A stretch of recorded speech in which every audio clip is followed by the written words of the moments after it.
Coming up, I want to talk about the recent confessions of Mark Zuckerberg in the context of the issue of an emerging global tyranny. I'll examine the argument of pro-life activist Lila Rose, who says pro-lifers may want to sit out the 2024 election. And political commentator Caitlyn Sinclair joins me. We're going to talk about the significance of RFK Jr. and Tulsi Gabbard endorsing Trump. Hey, if you're watching on Rumble or YouTube, or if you're listening on Apple, Google, or Spotify, please subscribe to my channel. This is the Dinesh D'Souza podcast.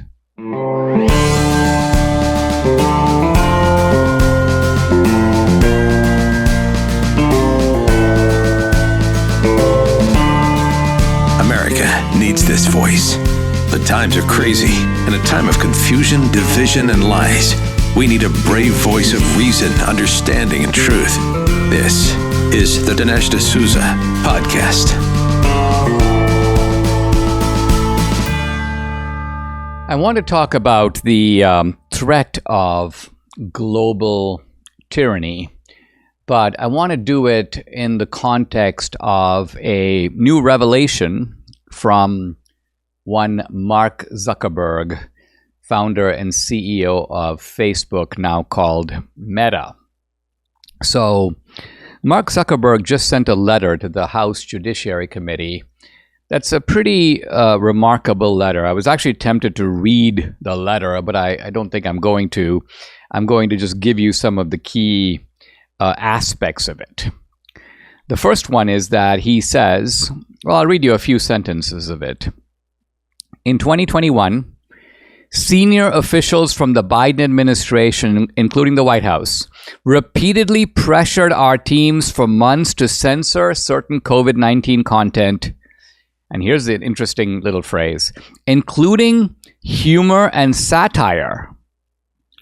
And then Zuckerberg goes on to say, ultimately it was our decision whether or not to take the content down, and we own our decisions, including COVID-19 related changes we made to our enforcement.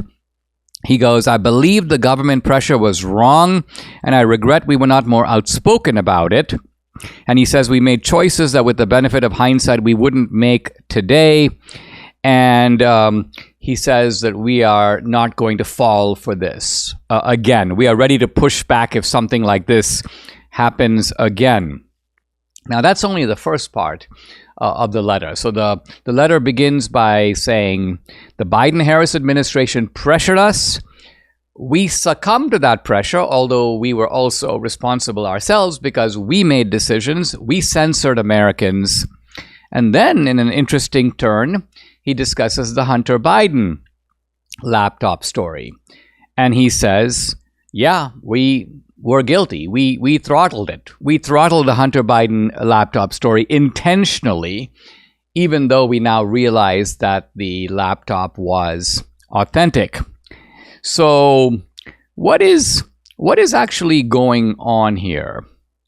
There are all kinds of ways to think about this and to read it, and we've got to be a little bit careful. So here's one possibility. Mark Zuckerberg did all this very willingly. He was quite complicit with the whole project of the left, not just censorship. By the way, a theme I haven't even mentioned that's in the letter is Zuckerberg goes on to say that he put a whole bunch of money in to guarantee, as he saw it, the proper administration of the 2020 election. He did not have, he says, a partisan motive. He was just trying to help out. But he realizes now that many people have been very critical, including me, others, many others, that this was a partisan maneuver, that it was a device not merely to install mail-in drop boxes, but specifically to install them in democratic heavy jurisdictions and moreover to infiltrate election offices. He doesn't discuss the specifics of it. He basically says, my motives were good, but since I now realize that this is susceptible to being seen in a partisan way, I'm out. I'm not doing this again. I'm not. I don't wish to try to put my thumb on the scale of American electoral politics. So the letter by itself appears to be kind of a very welcome. Like, is Mark Zuckerberg like seeing the light? Are his eyes opened? Is this a letter of sort of mea culpa? But of course, the other possibility is Mark Zuckerberg is reading the tea leaves. He's like, you know what? I actually think that Trump might win this election. And it's going to be very bad for me, because if I make myself a deadly enemy of Trump and the MAGA movement, well, that means that they're going to see me as their deadly enemy, which means they're going to try to take it out on me when they come into power. So this is a time for me to come clean and sort of, say, no, I did not intend to do this. We made some serious errors that we're now willing. So that's one way to look at it. It's the idea that Zuckerberg is just a crafty, self-interested scoundrel, and he's sort of protecting, as they say, kind of covering up his rear end because he fears what may be coming. A second possibility is that you have a guy like Zuckerberg, and he needs to be renamed Zuckerberg. He's an idiot. He's a smart guy in one way, in a technical way, but he's like his IQ may be high, but his EQ is really low. He's a human robot of sorts. And so what's happened is that all these cunning people around him at Facebook have hijacked the idea of this platform and have established this whole censorship regime. They're working hand in hand with the Biden administration. They're happily censoring conservatives, and Zuckerberg is somewhat late to the party. Now, this may seem so crazy to say, but I think something like this honestly happened to Jack Dorsey at Twitter. Jack Dorsey appeared to be like genuinely shocked that other cunning characters, including the Indian woman Vijaya, who was the legal counsel, this guy Roth, Yoel Roth, or whatever his name is, the guy who was in charge of trust and safety. I mean, these scoundrels had kind of hijacked the whole Twitter censorship machine. Now, of course, Jack Dorsey was, he had become a billionaire because he started Twitter. So there he was on the beach. And of course, he's walking around with his tattoos and going through his holistic yoga classes and so on. But was he fully aware of all the algorithms that were being put into place, some of which, by the way, are still in place? At Twitter, not all of it has been fully dismantled by Elon Musk. So it's possible that we have this phenomenon of the tech mogul who allows their inner circle to be taken over. So I think that what Zuckerberg is admitting here is actually pretty significant. He's admitting that not only did he do censorship, but the censorship was at the behest of the government. It was censorship aimed at influencing the outcome of an election. So I'm just kind of turn the tables for a moment. Imagine if Zuckerberg came out and said this, except he said that the Trump administration was responsible. They made him do this. They forced him or pressured him to censor the Democrats. Think of the deafening outcry. Think of all the hearings that would be called. Think of the immediate volcano of reaction, not just in the media, but also among Democrats in the House and in the Senate. It's kind of a little bit of a measure of how beaten down our side is, that we don't express this kind of outrage. In fact, we almost give it a sense of a familiar smile of recognition. Well, yes, of course, we know that this is what they're doing. And so we have become almost somewhat habituated to this kind of political one-sidedness, this kind of political abuse. And so what we see from Zuckerberg here, I think, is very damning admissions. Whatever his motive for making them, he's in a sense saying that even if he doesn't want to in the future put his thumb on the scale of an election, he already did. He already did. The 2020 election, the legitimate, quite apart from 2,000 mules, quite apart from machines, and quite apart from all of that, right here is election interference of a most significant sort. I mean, think about the level of communication that is controlled by these digital platforms. Just take, on the one hand, Facebook, and on the other hand, Google. Those two together control probably 30% of all the communications that are happening in the country. And I'm including all the mainstream media. I'm just saying on those platforms alone, when you consider the number of people on these platforms, the reach of these digital platforms is absolutely huge. And one reason I think it's not inappropriate to speak in global terms is these platforms have global reach. Facebook, after all, is not confined to America. You've got, one out of every 3 or 4 people on the planet who are on Facebook. Google is controlling searches of people all over the world. So the tyranny that we're dealing with here is not tyranny confined to America. But of course, we as Americans are perhaps in the best position to stop it. And let's hope that Zuckerberg, for whatever reason, is at least coming back onto the right path. In these crazy times, there's peace of mind and security. Security for our country, security for our leaders, security for our families, and of course, financial security. But think about this. You're not financially secure if all your eggs are in one basket. Now, gold and silver are an excellent way to diversify your savings. They can be a hedge against inflation. They're a physical asset that's in high demand globally, from the wealthy to central banks.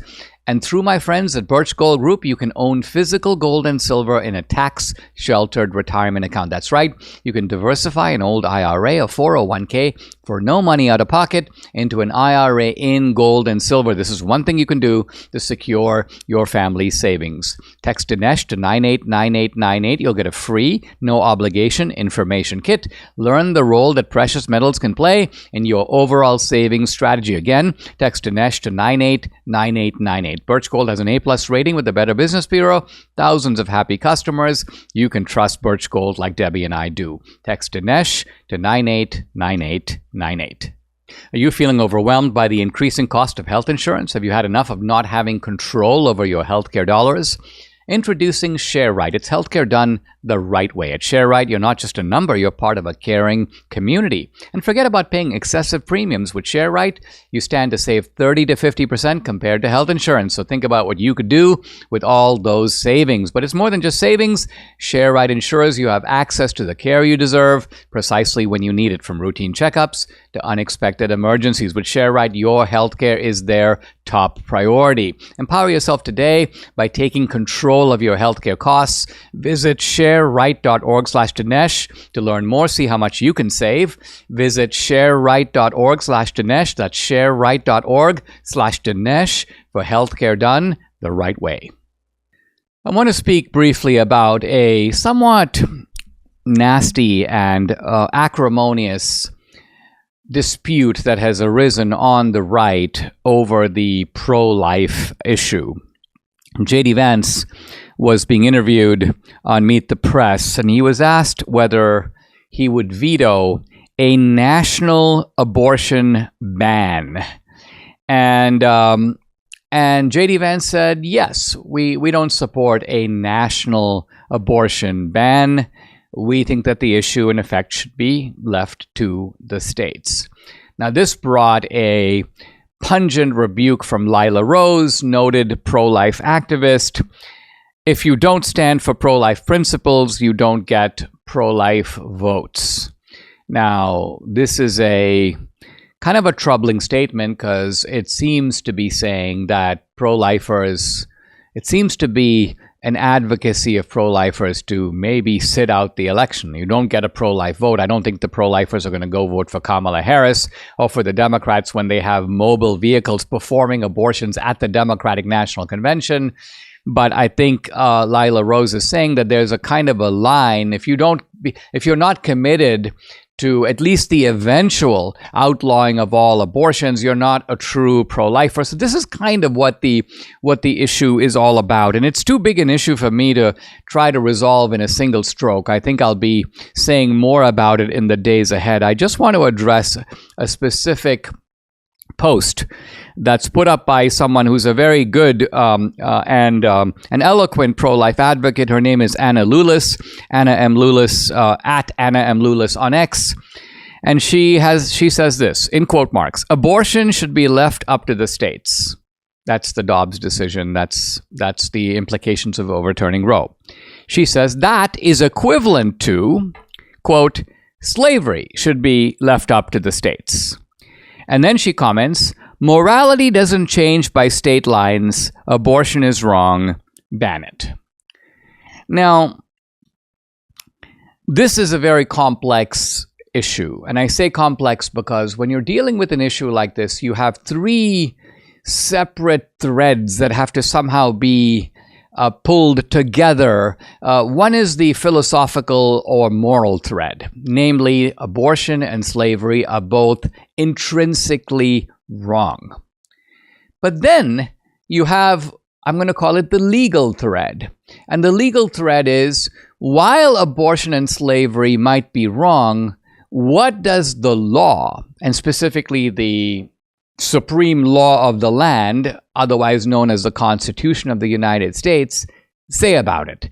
And the legal issue is not the same as the philosophical or moral issue. And then on top of that, you have a third issue, which I'm going to call the pragmatic issue. But by the pragmatic issue, I mean simply, I don't mean some sort of philosophy of pragmatism. I mean rather just this. What can in practice be achieved at a given time? That's the pragmatic issue. Let's look for just a moment at how Abraham Lincoln addresses these three issues with regard to slavery. In other words, here's Anna Lulis making a direct analogy to slavery. So let's examine the Lincoln position. On the philosophical and moral issue, Lincoln is in complete agreement. He takes, you could call it the pro-life stance. Slavery is wrong, period. It's wrong in every case. On the legal issue, however, Lincoln takes a somewhat different position. In fact, here when we take the statement quoted by Anna Lulis, slavery should be left up to the states, Lincoln did not agree that slavery should be left up to every state. It's true. In fact, Lincoln was opposed to the doctrine of popular sovereignty that was being argued by Stephen Douglas, according to which each state would decide for itself about slavery. Lincoln was opposed to popular sovereignty. But, and it's a very big but, Lincoln was not opposed to popular sovereignty in all cases.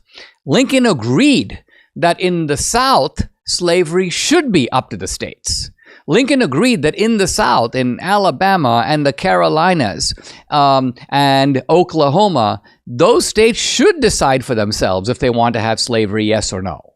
So even though Lincoln believed that slavery was wrong in every case, he was willing to let the southern states decide the matter for himself, and so was the entire Republican Party in 1860. It was merely opposed to the extension of popular sovereignty to the new territories. So the argument of Lincoln and the GOP in 1860 was, we are going to stop the extension of slavery. It was kind of a containment strategy. We're going to contain slavery from spreading outward and infecting, you might say, these new territories which don't already have it.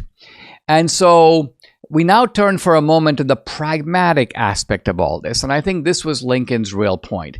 Did Lincoln actually want slavery in Oklahoma and North and South Carolina? No. But Lincoln realized, A, that the founders had made a compromise and allowed it there. And B, there was no widespread moral support, even in the North, of forcing the South to end slavery inside of the South. So for Lincoln, that was the pragmatic reality. For Lincoln realized, I don't have the power to do that, even if I wanted to. And so when I disavow my intention to do it, I'm disavowing my intention to do that which I could not in any case do. So I'm not resolving the abortion issue, but I'm just giving you a way to think about it. I'm taking the exact analogy that is used right here by Anna Lulis, and I'm saying, look at the way in which, although the Republican Party was the anti-slavery party and its anti-slavery credentials were in no way in doubt, nevertheless, this party set about trying to achieve the philosophical or moral goal in a manner consistent with the Constitution and the law, and taking into account the pragmatic realities of the situation. You asked, and MyPillow, listen, they're finally bringing you the most requested offer ever. Right now, you can get the queen-size premium MyPillow for only $19.98. MyPillow is made with patented adjustable fill. It adjusts to your exact individual needs, regardless of your sleep position. It helps keep your neck aligned and holds its shape all night long, so you get the best sleep of your life. But that's not all. Get the 6-piece kitchen or bath towel sets, just $25. The brand new mattress topper for as low as $69.98. The famous MyPillow bed sheets as low as $25, and so much more. Here's the number to call. 800-876-0227. Again, it's 800-876-0227. Or go to mypillow.com. When you use promo code Dinesh, you get big discounts on all the MyPillow products, including the premium queen size MyPillow, just $19.98. That's the lowest price ever, so don't delay. Order today. Go to mypillow.com, but don't forget to use the promo code. It's DINESH, Dinesh. Guys, I'd like to invite you to check out my Locals channel. I post a lot of exclusive content there, including content that's censored, unavailable on other social media platforms. On Locals, you get Dinesh Unchained, Dinesh Uncensored. You can also interact with me directly. I do a live weekly Q&A every Tuesday. No topic is off limits.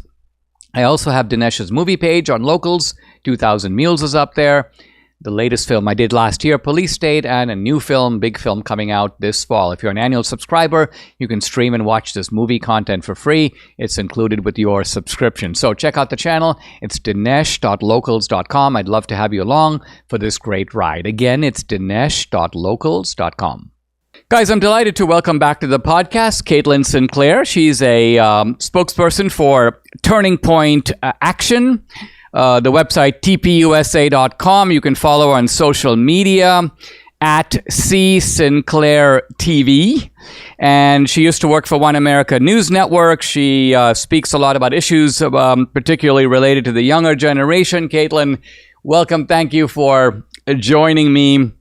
Let's start by talking about this sort of alliance now between Trump and a couple of very prominent Democrats. I'm thinking particularly, well, Tulsi Gabbard to some degree, but especially Robert F. Kennedy Jr., who obviously represents maybe the most iconic Democratic family in the country.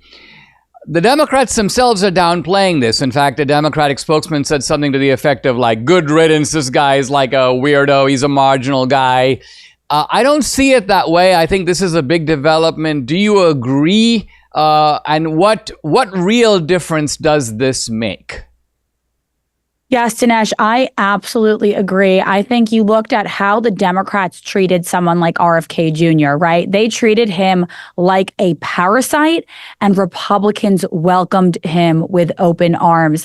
I think the scariest thing to the Democrat establishment and to the mainstream media and to all the Hollywood elites was seeing RFK Jr. on that stage here in Arizona last week with Donald Trump. I think that was the scariest moment for them all. And what that moment really represented, I think, to the Americans at home watching, was the moment that us as Americans put our differences aside and agreed to take on the deep state and formed such a powerful and patriotic alliance, like you said. And what does this really mean? Well, it sends a message to all Americans out there that this is the time in this country to do just that. This is the time in the country, like you see in all the movies, Dinesh, right? If you ever watch one of those movies where you have a bad guy and a good guy, and some of the good guys decide to put their differences aside and come together to take on evil, I think that is exactly what we witnessed here in this country last week. And I think Americans at home watching are going to echo that message.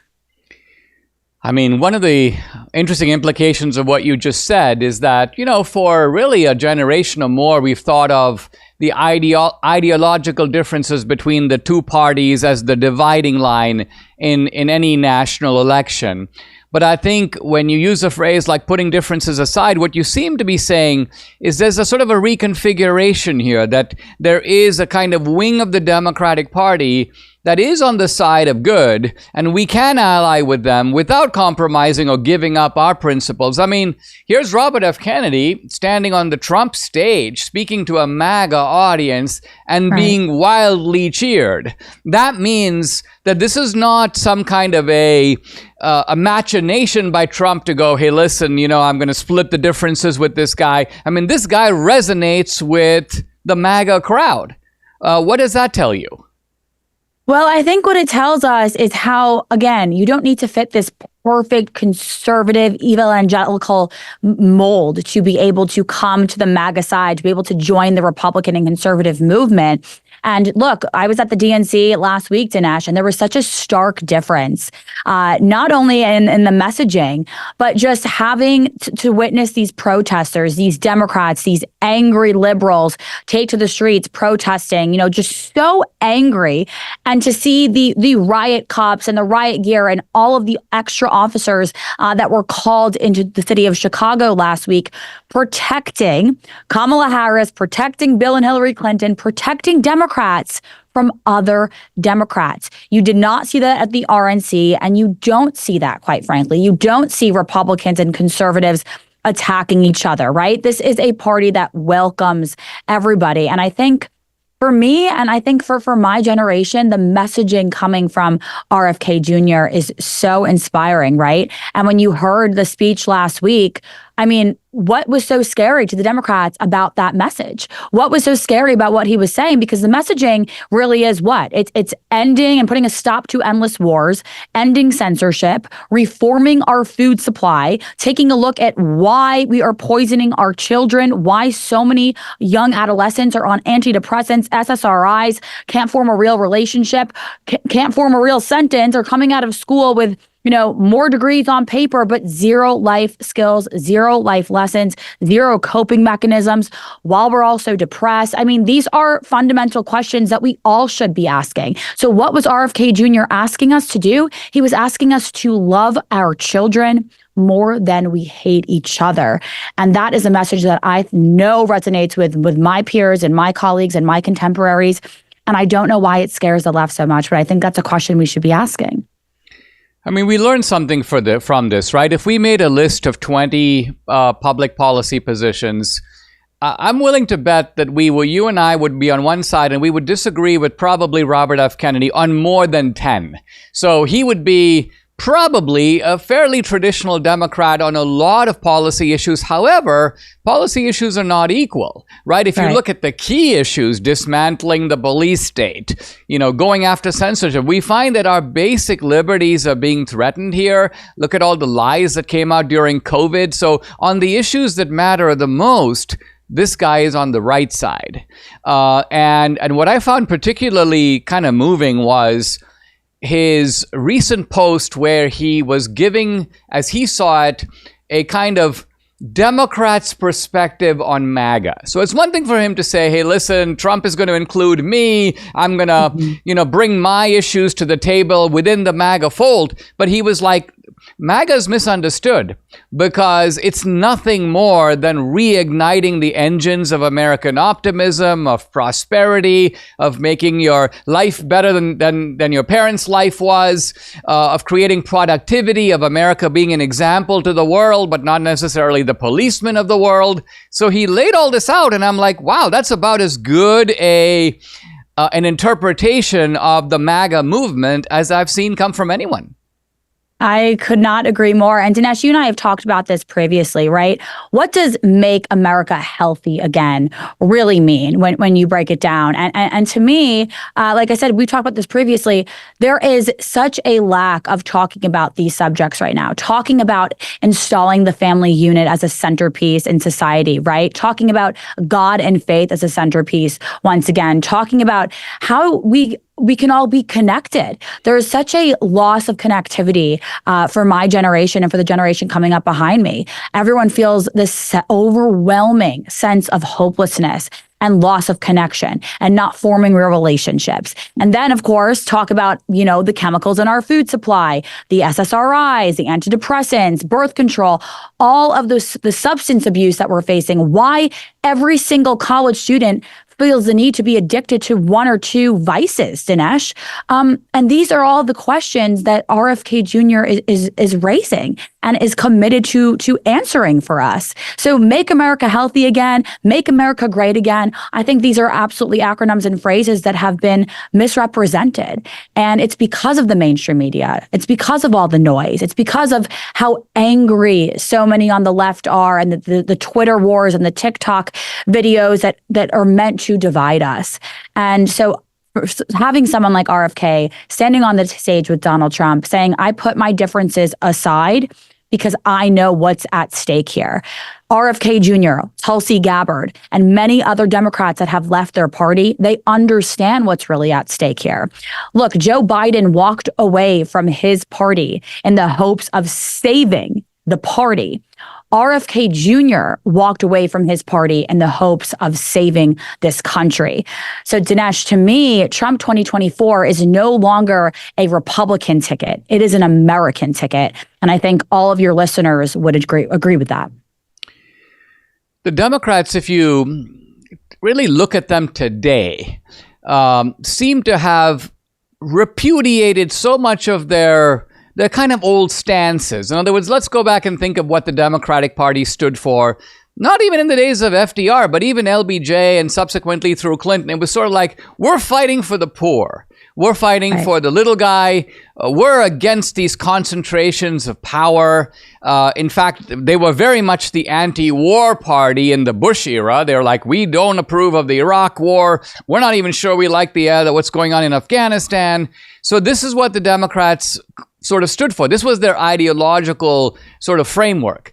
Now they've essentially repudiated pretty much all of that. And even though they continue to parrot the rhetoric of being against the rich, if you look at the Democratic Convention, all the suites on the upper floors are bought by multimillionaires and billionaires who are quite literally looking down on all the Democratic activists as if to say, you guys are our pawns. We are the only people that your candidates actually return our phone calls. Try getting your phone call returned by, say, Kamala Harris. No, it's not going to happen, but she'll return Alex Soros's phone call. So hasn't the Democratic Party become a sort of a kind of a cartel that just uses rhetoric and issues, but ultimately just naked, brutal power is all they stand for? What else do they stand for if not that? Well, to me, the Democrat Party has become the party of Hollywood liberals and elites, Dinesh, and such out-of-touch Americans. We had the DNC last week where we had Barack Obama, Michelle Obama, and the Clintons trying to talk to us, the American voters, about how they have been victims with their Oprah. multiple million-dollar mansions. They can't relate to the average American. And I think what voters love about Donald Trump is for the entire time he's been involved in politics, he has been real, he has been raw, and he has been authentic. And he does not pretend to be someone he's not. He does not pretend that he didn't come from money and he has not succeeded and he has not achieved the American dream. In fact, that is what he wants for all of us. But when you have a Michelle Obama and an Oprah, like you just mentioned, taking the stage, talking to us about being victims, I mean, I really hope that the American people can see past that, because nothing screams more out of touch than going home to your Martha's Vineyard mansion, where, by the way, of course, they didn't want the illegals and the migrants to take place or to house them there. So nothing screams more out of touch than that. So right now, I think this is a game of chess that we're seeing play out, right? You had Donald Trump, who has been authentic, has stuck to the vision, has stuck to the America First agenda. You had the Democrats have no choice but to have to throw in Kamala Harris and install her into the party. Then you had the DNC take place, and they had a hand in all of that, bringing all their elites and again, their Hollywood liberals to the stage. And then what did Donald Trump do? He stole all of the momentum back with this unification message.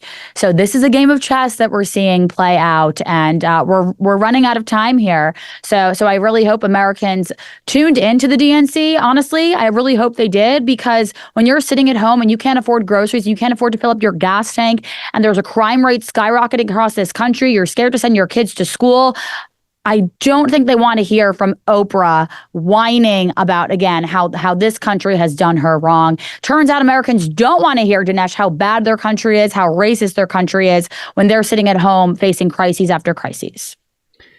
I mean, I think when you use the word authentic with regard to Trump, this is the key to the guy, because, of course, he lives in a mansion, right? Mar-a-Lago's as nice as any Obama mansion on Martha's Vineyard, in fact, nicer.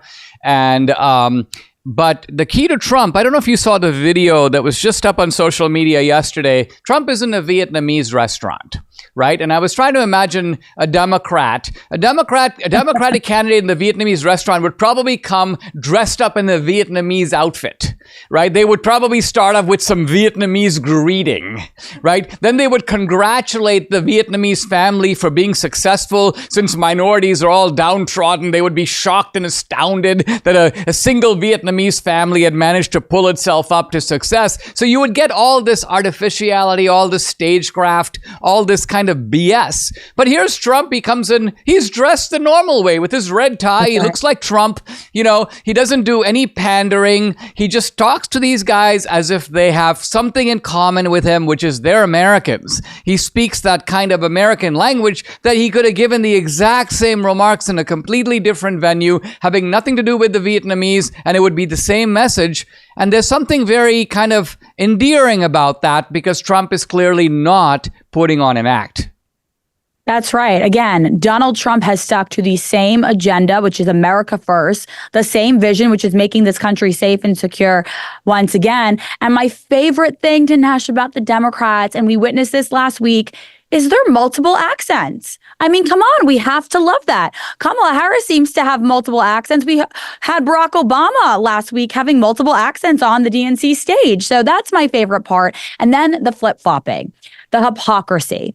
We heard for how many years about how the border walls are racist. And then what did we witness last week at the DNC? Walls built up at every single street corner to protect Democrats. Of course, defund the police was another of their favorite slogans. And then we had multiple officers with riot gears on every single street corner, again, protecting the Democrats. So the hypocrisy and the multiple accents and the inauthentic behavior that we see time and time again from these elites, I really think the American people are fed up because more than an America First agenda right now, I think Americans are craving authenticity. They're longing for authenticity, which is also why you see the mainstream media and the big networks, Dinesh, their ratings are in the toilet because we can't relate to stiff people anymore. We can't relate to the inauthentic nature of the mainstream media telling us one day that there's nothing to see here and Joe Biden is perfectly capable to run for office, and the very next week talking about his cognitive decline. So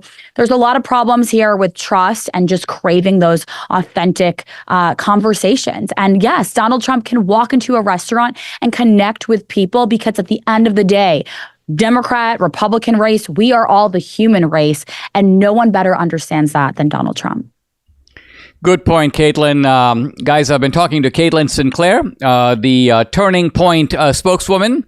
Follow her on X at C Sinclair TV, the website, tpusa.com. Caitlin, as always, thank you very much for joining me.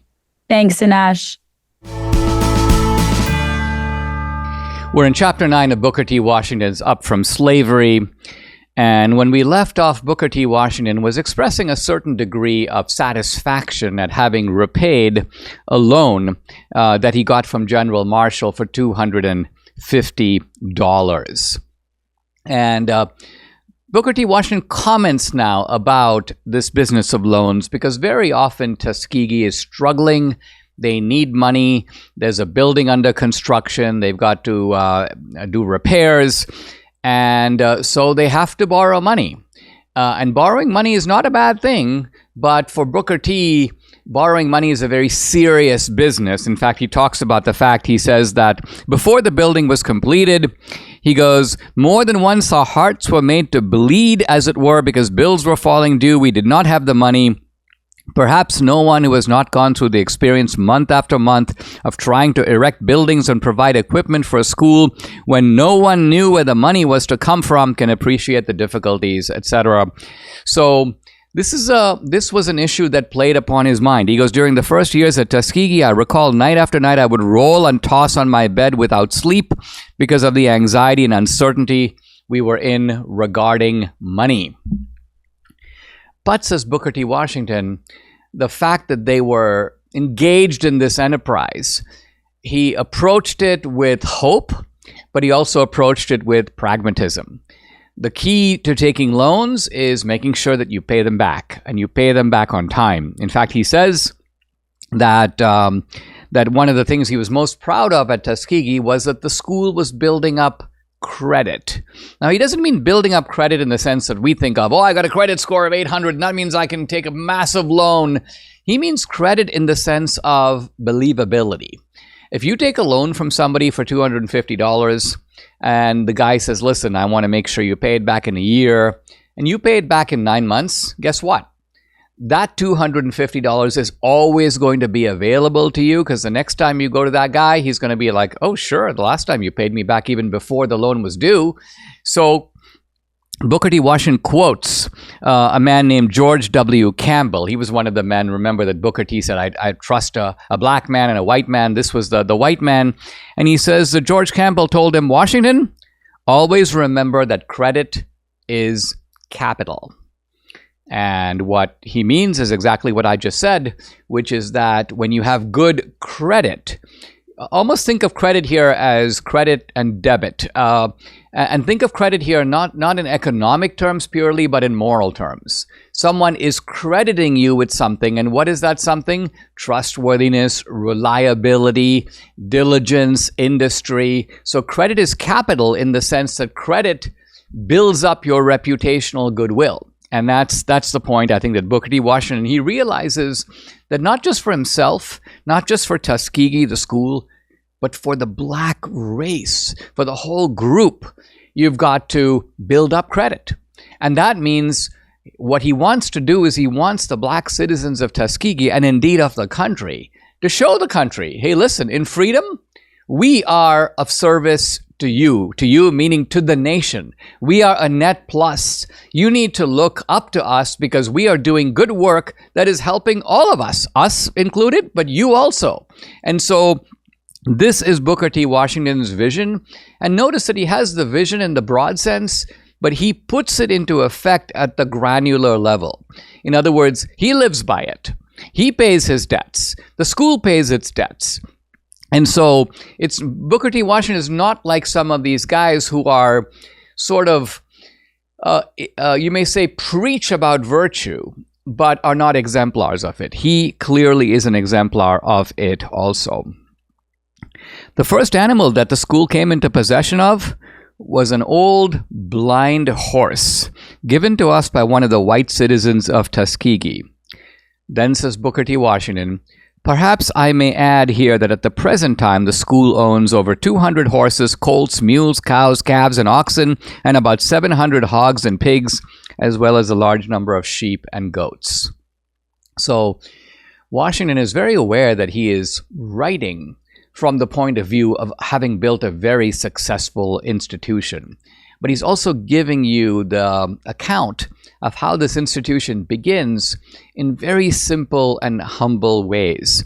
And this is, by the way, true of pretty much every successful enterprise that is built from the ground up, right? I mean, think about some of even the great digital companies of our era. They started out in someone's garage. And I don't just mean, Facebook starts out of a dorm room. In college, I know that Michael Dell began his computer business when he was at, I think, UT Austin. Bill Gates started out in a garage. Hewlett-Packard started out with two guys who came together in a garage. So Booker T. Washington is in his own way describing a similar enterprise. Starts off with one blind horse donated by a white guy a southern white guy, think about it, who wishes the school well. And then Booker T. Washington talks about the fact that there are white guys in Tuskegee who help them in various ways. He says, there was a southern white man who was operating a sawmill not far from Tuskegee. He came to me and said he would gladly put out the lumber necessary to erect the building on the grounds with no other guarantee for payment than my word that it would be paid for when we secured some money. So this is extremely generous. Booker T. Washington has no money, and he doesn't have any collateral. The white guy can't say, hey, listen, if you don't pay the money, I'm going to take your what? There's nothing to give him. And so the white guy comes in and he says, I've got lumber. I'll bring it. I'll start building for you. And you pay me when you get the money. So this, I think, for the beauty of this story is for Booker T. Washington, he puts it in here to praise the white guy. But notice that really it is also a reflection on him, because the white guy is, and probably this is a white guy, marinated in the culture of the Old South. We're only talking about a couple of decades after slavery. This is a white guy who has such reputational trust and respect for Booker T. Washington, what he's trying to do, that he goes, essentially, I'll donate this lumber until you can pay me. And then he says, on another occasion, he says, there was an old antebellum colored man. So it's not just the white guys who are helping, it's the blacks also.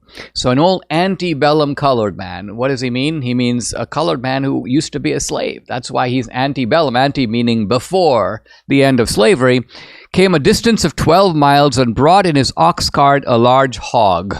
Wow, can you just imagine the scene? When the meeting was in progress, he rose in the midst of the company. So they're actually in a sort of a town square, and the guy shows up with a hog.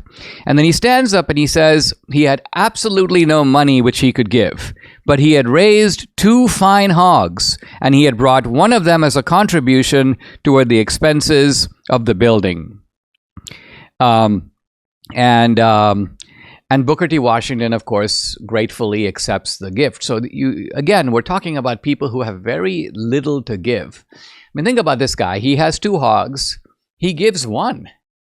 And that is, that's 50% of what he has. So the level of generosity, it's often said, and I think it's quite true, that when it comes to charity, the poor give more. And this is a little counterintuitive because, of course, when you're looking at institutions, you have, this guy gave $5,000. This guy gave $50,000. Yeah, but the guy who gave $5,000 is a millionaire, and the guy who gave $50,000 is a billionaire. But the guy who makes $35,000 a year and gave $100 is giving a bigger percentage of what they have. It's going to cost them more. They're going to miss out on something because of what they gave, whereas the guy who gave $5,000 or the guy who gave $50,000 is not going to. Their lifestyle is completely unchanged. And then Booker T. Washington begins a section, which I'll go into tomorrow, where he talks about the fact that we also, he says, went north in search of money. In other words, we went to sympathetic quarters in New York, in Connecticut, in Boston.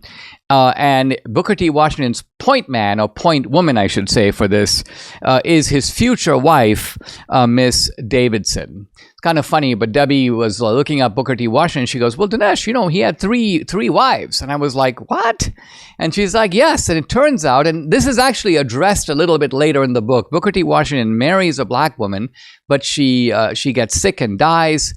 Olivia Davidson becomes his second wife. She subsequently dies, and then he marries again. So it's not that the guy was divorced or had certainly not had multiple wives at the same time. Rather, when you first encountered Booker T. Washington in this book talking about Olivia Davidson being his future wife, I didn't realize that he had been married before, but he has,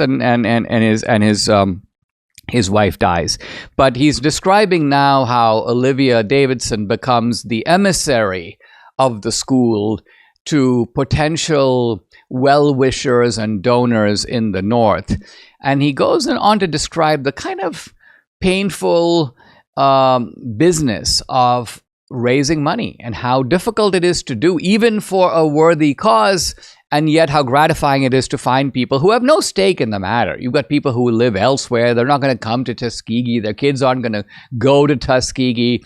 But they notice that something kind of noble and wonderful is happening over there. Someone, in this case Booker T. Washington, is building something quite unique, quite new, that offers real hope and, quite frankly, would have been of immeasurable value to the black community and to the United States if the Booker T. Washington formula for success had been adopted by the black community Alas, that was not the case with the civil rights leadership. And a lot of the problems that blacks are facing today, I think, are the direct result of having listened to the wrong kinds of people and not followed the very worthy path set forth. And this is part of the reason why we're reading this book set forth by Booker T. Washington.